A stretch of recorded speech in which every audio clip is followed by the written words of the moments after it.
Bonjour, on va maintenant s'intéresser à la gestion quotidienne de votre comptabilité.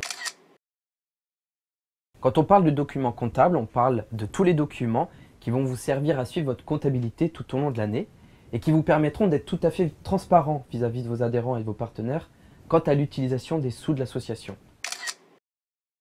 Pour les dépenses, il va donc s'agir des factures que vous allez devoir payer, par exemple celles que vous donnera l'imprimeur chez qui vous aurez fait imprimer vos flyers.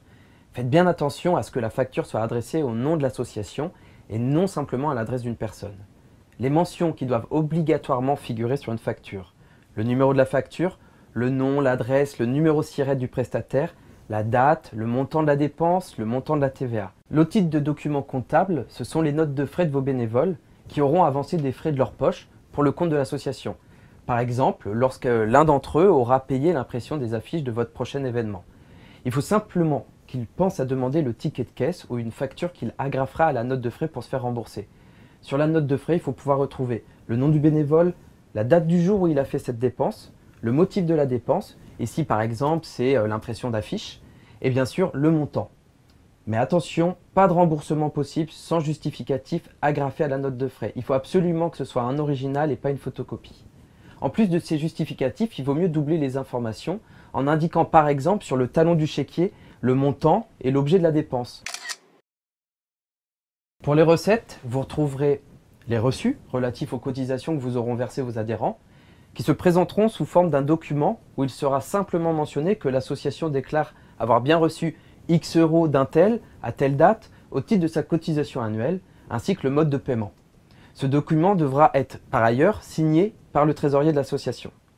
Les notifications de subvention ou les conventions passées avec vos partenaires qui indiqueront la somme qu'ils se sont engagés à vous verser.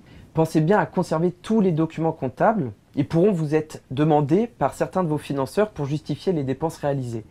Et comme ce ne sera pas forcément toujours la même personne qui récupérera les factures, il faut donc aussi bien penser à sensibiliser vos bénévoles sur l'importance de bien récupérer les factures pour les dépenses effectuées ou pour les frais qu'ils auront avancés. En revanche, il vaut mieux que ce soit toujours la même personne qui centralise les documents et qui les classe, pour pas que ça devienne n'importe quoi.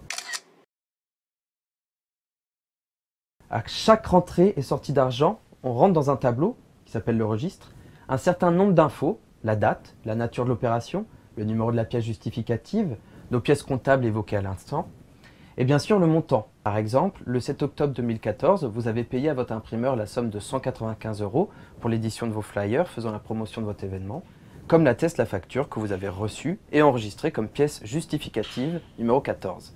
À la fin de chaque mois, on fait le total des recettes, celui des dépenses, on les soustrait, ce qui nous amène à un résultat positif, on a rentré plus d'argent qu'on en a dépensé, au négatif, pas de bol, qu'on reporte pour le mois suivant dans la colonne recettes s'il est positif, dans la colonne dépenses s'il est négatif. Il est également recommandé de comparer vos enregistrements avec le relevé de compte de l'association pour vérifier que tout correspond.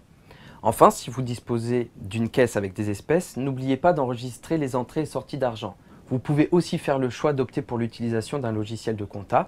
Il y en a des gratuits, assez simples d'utilisation, qui peuvent vous faire gagner du temps et vous simplifier la vie. Vous pouvez par exemple choisir de classer vos justificatifs par date de réception des factures et autres pièces, ou encore par projet si l'association en conduit plusieurs de front. Chacune de vos pièces doit être identifiée par une lettre et un numéro qui va permettre de les retrouver sur votre registre au regard de l'opération qui les concerne. Mais attention, il faudra aussi penser à reporter le numéro d'une pièce sur tout autre document qui lui est lié. Par exemple, le numéro d'une facture que vous avez réglée à un fournisseur devra être reporté sur le talon du chèque avec lequel vous avez payé. Et cette facture comportera également la date et le mode du règlement. Exemple, chèque numéro X, telle date. Enfin, toutes les pièces comptables sont à conserver 10 ans, notamment car en cas de contrôle par l'administration fiscale ou par vos financeurs, vous devez être en mesure de leur fournir ces pièces. Voilà, c'est tout pour cette vidéo, il n'y a plus qu'à.